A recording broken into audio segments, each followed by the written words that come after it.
नमस्कार, आपके साथ मैं हूं प्रीति श्रीवास्तव। स्वागत है आपका देवभूमि समाचार में। रुक करते हैं खबरों की ओर। खबर देहरादून से है, जहां धामी सरकार के 3 साल पूरे होने के अवसर पर प्रदेश भर में बहुउद्देशीय शिविर आयोजित किए गए, जो पूरे 1 हफ्ते तक चलने वाले हैं। वहीं जनपद देहरादून में जिला पूर्ति विभाग की तरफ से भी इन बहुउद्देशीय शिविरों में स्टॉल लगाए गए हैं। इस बात पर देहरादून के जिला पूर्ति अधिकारी के अग्रवाल ने कहा कि इन शिविरों में हमारे विभाग द्वारा राशन कार्ड बनाने का काम किया जा रहा है। साथ ही उन्होंने कहा कि राशन कार्ड में परिवार के सदस्यों के नाम जोड़ने और हटाने के अलावा सभी लोगों को पूर्ति विभाग की योजनाओं के बारे में भी जानकारी दी जा रही है। बनाने की प्रक्रिया हमारे द्वारा जो है, अभी जो सरकार के 3 साल पूर्ण होने के उपलक्ष्य में शिविर लगाए जा रहे हैं, उसमें भी राशन कार्ड की सुविधा दी जा रही है। और वहाँ पर हम राशन कार्ड में नाम, किसी का परिवार का नाम ऐड करना, सदस्य का नाम ऐड करना या उसमें से डिलीट करना, डिडक्ट करना, वो भी हम कार्य कर रहे हैं। और प्रत्येक बहुउद्देशीय शिविरों में हमारे इंस्पेक्टर्स स्टॉल लगा रहे हैं और स्टॉल के अंतर्गत जो है, जो विभागीय योजना है उनका जो है लाभ उनको जन सुविधा को मिले, ये सुनिश्चित कर रहे हैं। और साथ में जो है विभाग की योजनाओं की जो है जानकारी दी जा रही है।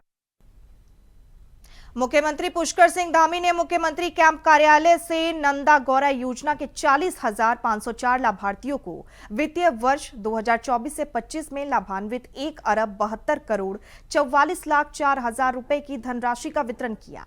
सीएम ने कहा कि बेटी बचाओ बेटी पढ़ाओ की दिशा में राज्य सरकार द्वारा अनेक प्रयास किए जा रहे हैं। गौरा योजना से बड़ी संख्या में राज्य के गरीब परिवारों की बालिकाएं लाभान्वित हो रही हैं।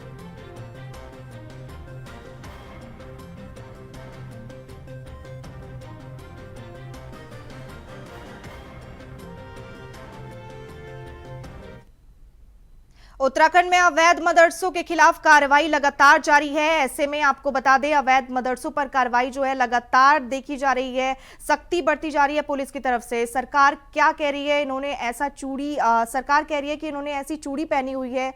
सवाल भी किया गया है, अभी तक क्यों नहीं कार्रवाई को रोका गया है, ऐसा क्या है? सरकार 8 साल से इन्हें पता नहीं चला, अगर मदरसे अवैध हैं तो 8 साल से क्यों चलने दिया? ठीक रमजान के महीने में ईद के समय अचानक याद क्यों आई इन्हें मदरसों पर कार्रवाई करने की? ऐसा भी कहा गया है, अगर गलत है तो मदरसा बोर्ड अधिकारी क्या कर रहे हैं? हरीश रावत ने बीजेपी पर तंज कसा है और सवाल भी किया है कि बीजेपी को बता दीजिए कि उन मदरसों में कुछ हिंदू बच्चे भी पढ़ रहे हैं।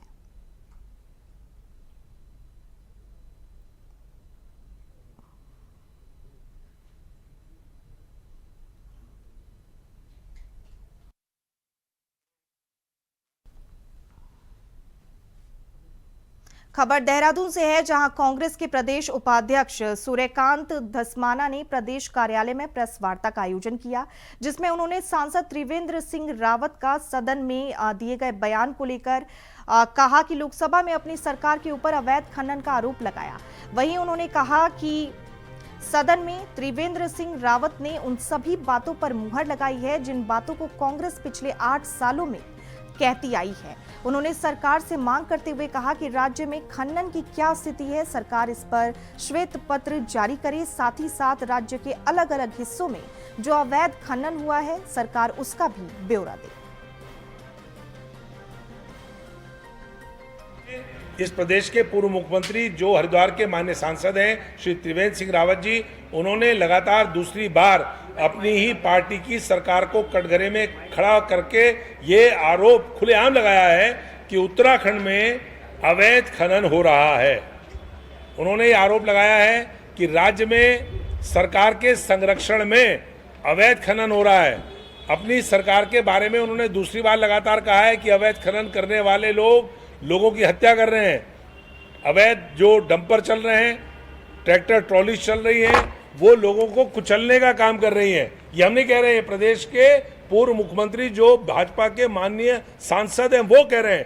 कांग्रेस के सारे आरोपों पर उन्होंने मोहर लगाई है। कांग्रेस इस बात को कहती आई है कि राज्य में खनन माफिया पूरी तरह से सरकार के संरक्षण में राज्य में तबाही मचाए हुए है। और उसी बात को दूसरी बार त्रिवेंद्र सिंह रावत जी ने पार्लियामेंट में खड़े होकर कहा है, लोकसभा में खड़े होकर के कहा है। हम धामी सरकार से बात कर रहे हैं, हम उनसे सवाल कर रहे हैं कि आप व्हाइट पेपर जारी करो। और व्हाइट पेपर केवल 1 साल का नहीं, 2017 से लेकर के आज की तारीख तक 8 वर्षों में भाजपा के राज में कितना अवैध खनन हुआ है, इस राज्य में कितना लोगों पे पेनल्टी हुई है, इस राज्य में टोटल कितना माल निकला है अवैध खनन में, ये सारा जो है इसके ऊपर जवाब धामी सरकार को देना चाहिए।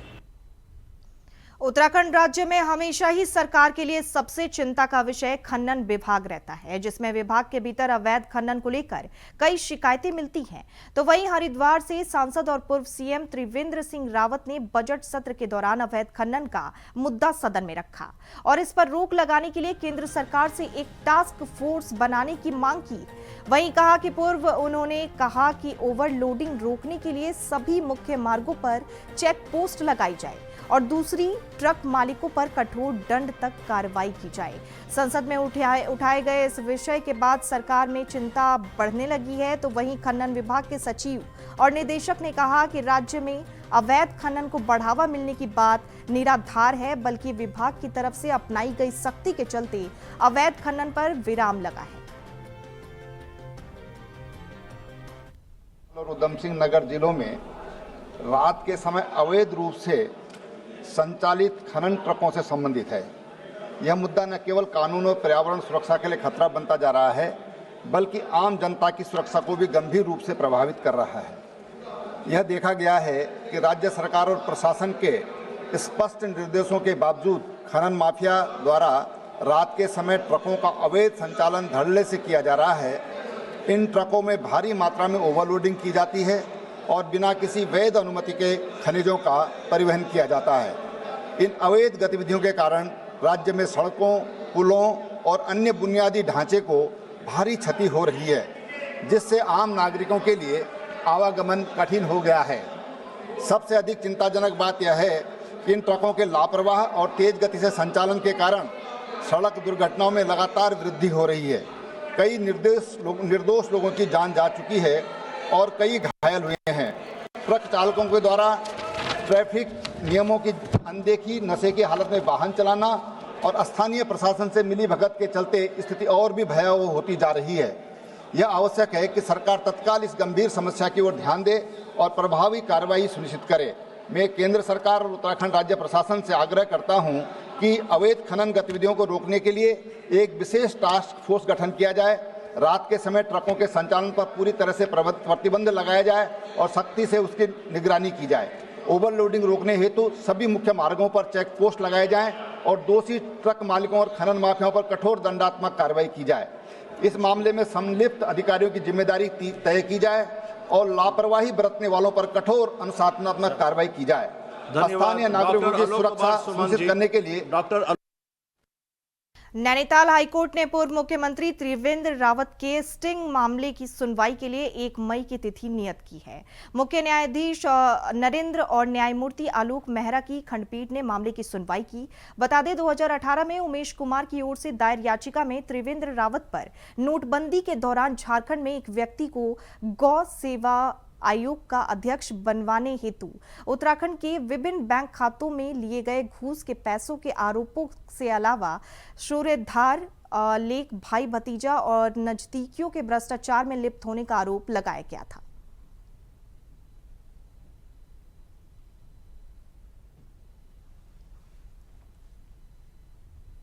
खबर टिहरी से है, जहां आगामी चारधाम यात्रा की शुरुआत होने जा रही है और टिहरी जिला चारधाम यात्रा का मुख्य केंद्र है।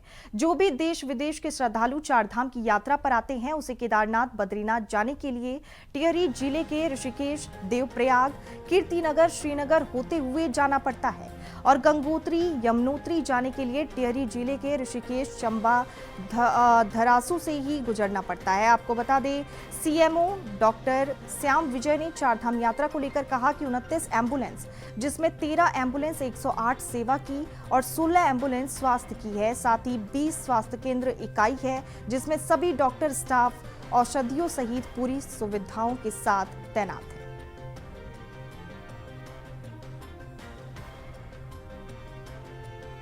मार्ग पर जो हमारी स्वास्थ्य इकाइयाँ पड़ती हैं, जिनकी संख्या 20 है, उनको हमने अद्यतन चिकित्सा उपकरणों से सुसज्जित किया है और उन चिकित्सा इकाइयों पे जो मानव संसाधन है उसको भी हमने ट्रेन किया है। और हमारी तरफ से ये स्पष्ट निर्देश दिए भी गए हैं सबको कि अगर कोई प्रकरण किसी भी समय आता है तो उसमें जो प्रतिक्रिया समय है वो हमारा मिनिमम 15 मिनट ही रहेगा। 15 मिनट के अंदर हमारी 108 गाड़ियाँ या हमारा जो चिकित्सा संसाधन है वहाँ पे लोगों को मिल जाए, ये हमारा पूरा प्रयास रहेगा।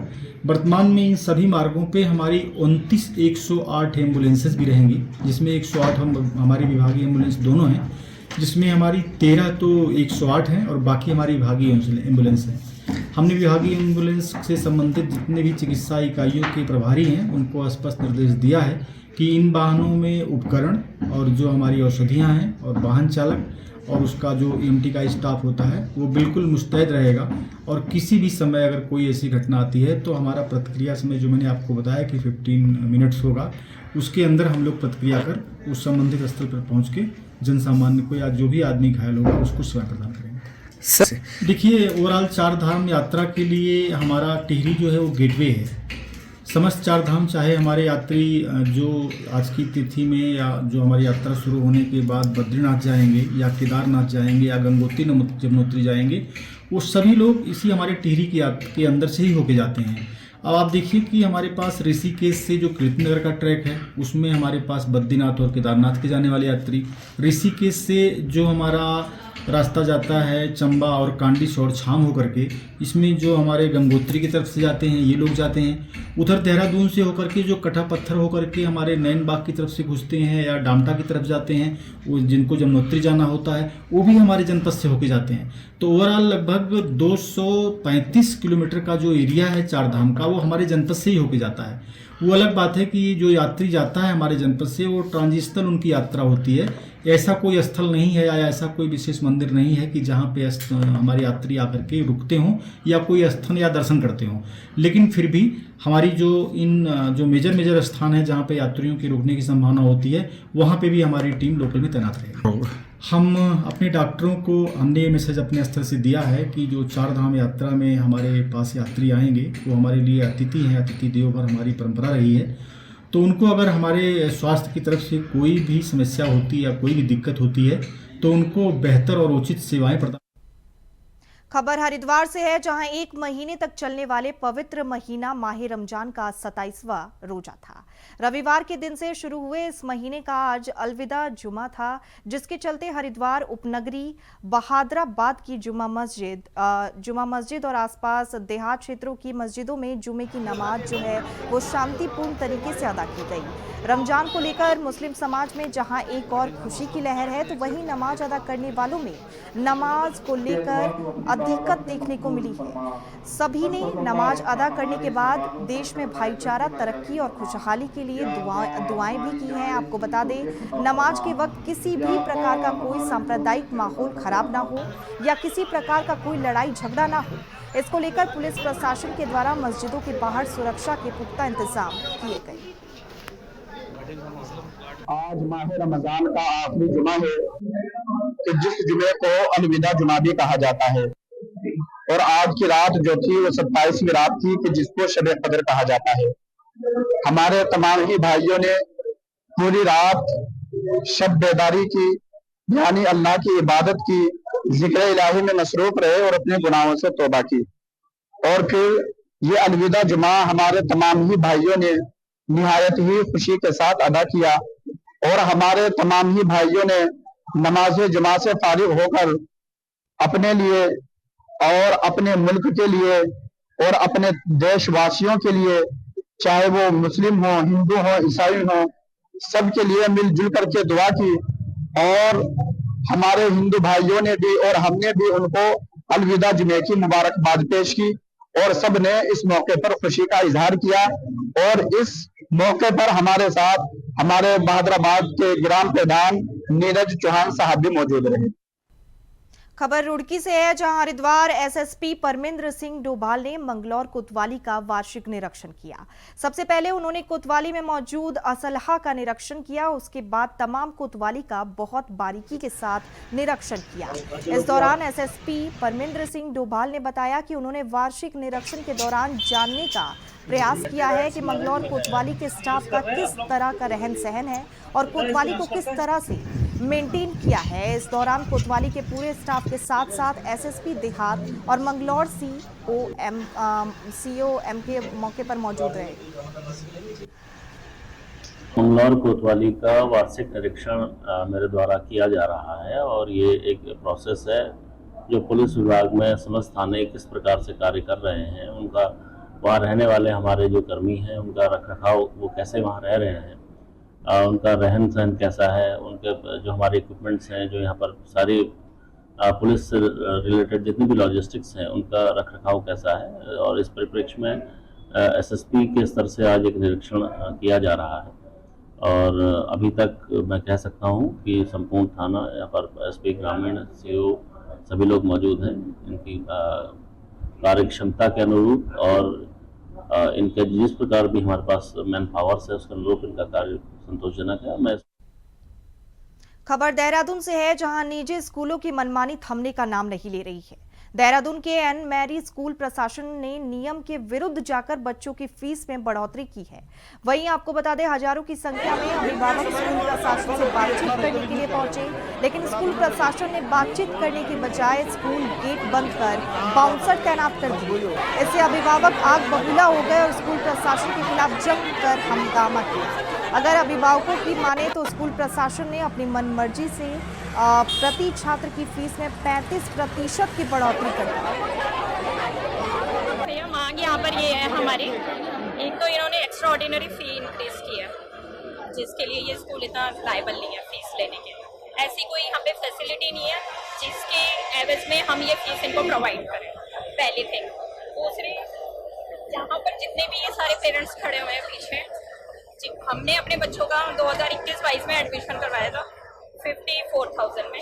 आज की डेट में एडमिशन फीस कर दी है 79,000 with in 3 years. 3 financial year में एटलीस्ट 60-70% रेशो इन्होंने इंक्रीज किया है। उसके एवज में ना कोई हमें स्पेशल एक्टिविटीज़ है, ना टीचर्स का बिहेवियर लीनियंट हो रहा है बच्चों के साथ। लास्ट मोमेंट फीस के हाइक के चक्कर में और भी प्रॉब्लम्स है, बट आज हमारा मेन मुद्दा फीस का ही है। और ये जो इन्होंने फाइन लगा रखे हैं हमारे बच्चों के लेट फी के ऊपर। देखो, मेरी बेटी 10th में है और एक 2nd क्लास में है। जो फीस है हाइक हुई वो एक अलग चीज़ है, 6,000 भर रही हूँ मैं, और उसके बाद पर सब्जेक्ट में ट्यूशन फी दे रही हूँ जो 7,000 के अप्रॉक्स चली गई।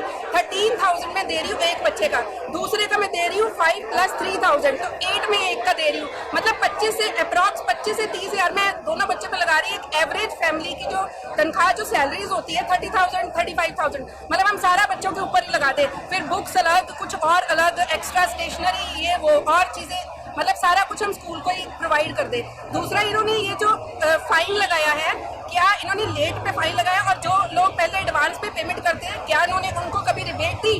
आज तक इन्होंने रिबेट नहीं दी, बस फाइन लगा दिया कि लेट फी देंगे, फाइन लगा देंगे। आप ये देखो, ये एक स्टूडेंट की बात नहीं है, पूरे स्कूल की बात है। ये कहाँ इनका प्रॉफिट चला गया उठा के? और अगर इन्होंने ऐसे नहीं किया तो एक एक करके इनके स्कूल से सारे बच्चे निकल जाएंगे। आज नहीं निकलेंगे, साल बाद निकलेंगे, नहीं तो 2 साल बाद निकलेंगे, पर निकलेंगे जरूर। कोई एक्स्ट्रा फैसिलिटी नहीं। आप इंफ्रास्ट्रक्चर जाके देखो, वॉशरूम्स देखो अंदर जाके, और टीचर की क्वालिटी ऑफ स्टडिंग एजुकेशन, जैसे जैसे सीनियर होते जा रहे हैं बच्चे, वैसे वैसे डाउन होती जा रही है। हमारे पास कोई ऑप्शन नहीं है विदाउट। खबर अल्मोड़ा से है, जहां लगातार सूख रहे जल स्रोत और नदियों के घटते जलस्तर के चलते पानी की समस्या दिन पर दिन बढ़ने लगी है। लगातार बढ़ते जल संकट को देखते हुए ग्रीन हिल ट्रस्ट द्वारा अल्मोड़ा में विचार गोष्ठी का आयोजन किया गया, जिसमें मुख्य अतिथि के रूप में मेयर अजय वर्मा ने शिरकत की। इस दौरान GIS एक्सपर्ट, विषय विशेषज्ञ और अन्य अधिकारियों ने जल संकट को लेकर अपने विचार रखे। वक्ताओं ने कहा कि घटना जलस्तर और बढ़ती जल समस्या को लेकर सभी को चिंता करनी होगी और इस पर कार्य करने के लिए सभी को एक मंच पर अपने आगे आना होगा। और वक्ताओं ने आगे कहा कि जल विभाग को लेकर हम सभी प्रयास नहीं करेंगे तो भविष्य में जल संकट बढ़ सकती है। चर्चा इस गोष्ठी का आयोजन किया गया है। इस गोष्ठी को आयोजित करने का मुख्य उद्देश्य यही है कि एक नागरिक होने के नाते हम सब इस बात के बारे में सोचें और चिंता करें और कुछ ना कुछ कार्य करें कि जो घटता जल स्तर है, बढ़ता जल संकट है और घटती हुई जल की गुणवत्ता है, इसके बारे में हम सोचें और इसके बारे में कार्य करें। और इसी को लेते हुए आज यहाँ पर एक गोष्ठी का आयोजन किया गया है और इस गोष्ठी में हमारे साथ हमारे अल्मोड़ा जिले भर में गांजा तस्करी का मामला थमने का नाम नहीं ले रहा। वरिष्ठ पुलिस अधीक्षक अल्मोड़ा देवेंद्र पिंचा के नेतृत्व में जिले भर में नशा तस्करी रोकने के लिए चेकिंग अभियान जारी है। पुलिस ने अवैध गांजा बरामद कर एक अभियुक्त को गिरफ्तार भी किया है। लगातार जारी है। इसी क्रम में आज भतरोज खान पुलिस के द्वारा लगभग 43 केजी से अधिक गांजा बरामद किया गया, जिसमें 2 अभियुक्तों को गिरफ्तार किया गया है। बेसिकली लेट नाइट में चेकिंग के दौरान ये पकड़ धकड़ की कार्रवाई हुई है और चूंकि ये काफी बड़ी कमर्शियल क्वांटिटी की मात्रा है, इसमें मेरे द्वारा इसमें 5,000 रुपये के इनाम की भी घोषणा की जा रही है। क्योंकि ये एक बड़ी क्वांटिटी, इसमें हमने जो पूछताछ भी किया है तो उसमें ये बात सामने आई है कि ये सराय खेत के आसपास से कहीं से ये माल लेके आ रहा था तथा आगे रामनगर में किसी को उसको देना था। तो जिसको देना था और जिसे लाना, उसके विषय में हमें कुछ जानकारी इसमें प्राप्त हुई है। उसमें जो भी सोर्स होगा और जो जहां भी ये दे रहे थे उसके खिलाफ भी हम आगे कार्रवाई करेंगे। मुख्यमंत्री पुष्कर सिंह धामी ने गुरुवार को सचिवालय में समाज कल्याण, महिला सशक्तिकरण के साथ ही जनजाति कल्याण विभाग की गेम चेंजर योजनाओं की समीक्षा की। सीएम ने अधिकारियों को विभागीय समीक्षा बैठकों में लिए जाने वाले जन कल्याण से जुड़ी योजनाओं के प्रभावी क्रियान्वयन हेतु कारगर व्यवस्था सुनिश्चित किए जाने के निर्देश दिए।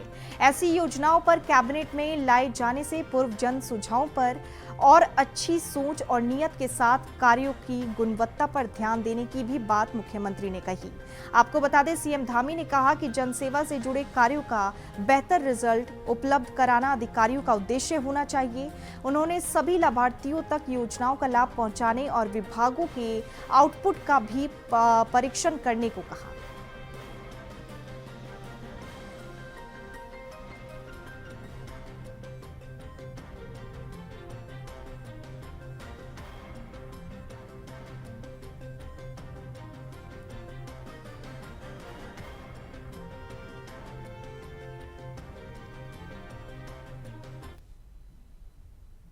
खबर उत्तरकाशी से है, जहां चारधाम यात्रा की शुरुआत होने में अभी 1 महीने का समय बाकी है, लेकिन बेहतर सुविधा देने के लिए उत्तरकाशी पुलिस प्रशासन की तैयारियां जोरों पर है। वहीं आज पुलिस अधीक्षक सरिता डोभाल ने यमुनोत्री धाम यात्रा रूट का स्थलीय निरीक्षण कर हादसा होने वाली जगहों का जायजा लिया है और यात्रा रूट धाम पर पड़ने वाले पर्यटन पुलिस चौकियों का भी निरीक्षण किया। साथ ही कर्मचारियों की रहने और खाने की व्यवस्थाओं और मूलभूत सुविधाओं को लेकर समय पर पूरा करने के निर्देश दिए। यात्रा के समय आपराधिक गतिविधियों की रोकथाम के लिए जगह जगह सीसीटीवी कैमरों से भी निगरानी रखी जाएगी। देखिए, ये तो अभी हम लोगों ने सिर्फ यमुनोत्री धाम का किया। अभी मैं पूरा कंपाइल करके इसका पूरा एनालिसिस करके उसी हिसाब से फिर हम लोग इसको फाइनलाइज करें। देखिए, 30 अप्रैल से यमुनोत्री धाम की यात्रा शुरू होने वाली, इसी की तैयारियों के संबंध में आज सभी के साथ जो हमारा पैदल रूट है उसका हम लोगों ने विजिट किया था। तो जो हमें कमियां दिखी उनको हम लोगों ने आइडेंटिफाई किया है। इसके अतिरिक्त उत्तराखंड के सुप्रसिद्ध चारधाम यात्रा का आगाज होने को अब महज 1 महीने का ही समय बाकी रह गया है और यात्रा को सुविधाजनक बनाने को लेकर अधिकारियों की बैठक लगातार जारी है। लेकिन इन बैठकों के दौर से हटकर चारधाम यात्रा संयुक्त संरक्षण समिति धरास्थलीय स्थिति को बताकर बैठकों की पोल खोल रहे हैं। नगर पालिका सभागार में यात्रा से जुड़े होटल व्यवसायी, पंडा समाज और व्यापारियों की बैठक हुई, जिसमें यात्रा को लेकर कई बातें सामने आई है। बैठक में सभी लोगों ने सरकार से एक ही मांग की है कि चारधाम यात्रा जिस तरह पूरे आपको बता दें पुरानी जो परंपरा है वैसे चली आ रही है उसी रूप से चलने दिया जाए।